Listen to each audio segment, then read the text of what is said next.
To use the definition of a logarithm to solve logarithmic equations, we will first express the equation in the form log base b of m equals c, some constant. 2, we will use the definition of a logarithm to rewrite the equation in exponential form. Remember that log base b of m equals c means that b to the c equals m. Third, we'll solve for our variable.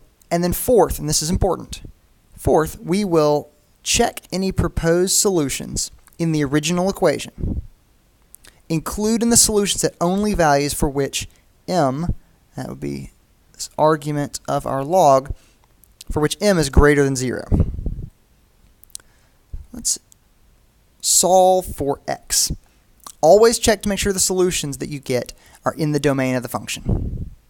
All right, so the first one we have is log of x equals -3. Well, because our base is 10, because this is a common log, we can write this in exponential form as 10 to the minus 3 equals x. Well, that is our value of x. Let me rewrite this as 1 over 1,000. 10 to the -3 is 1,000th, so that is our value for x. Now, I know that if I plugged 1/1000th, I evaluated this function for that, that would be positive. It's a positive 1/1000th, so this is valid. For our next equation, we have log base 5 of quantity, x minus 4, and this equals 2.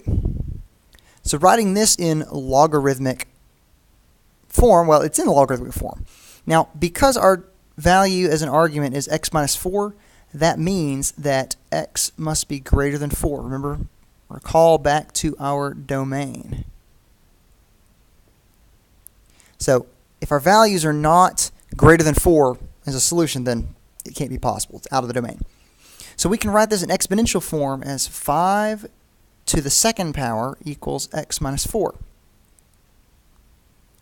Well, the left-hand side of that equation would be 25. So 25 equals x minus 4.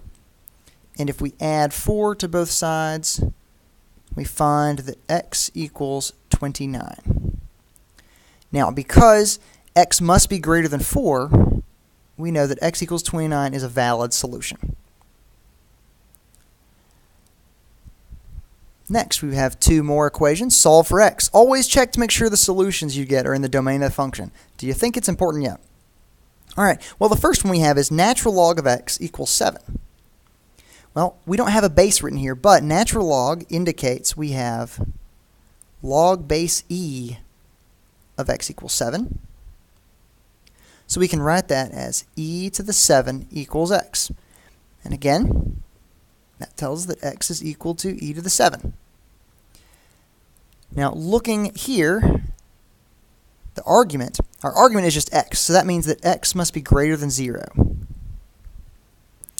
Therefore, e to the 7 is perfectly valid. And so x equals e to the 7.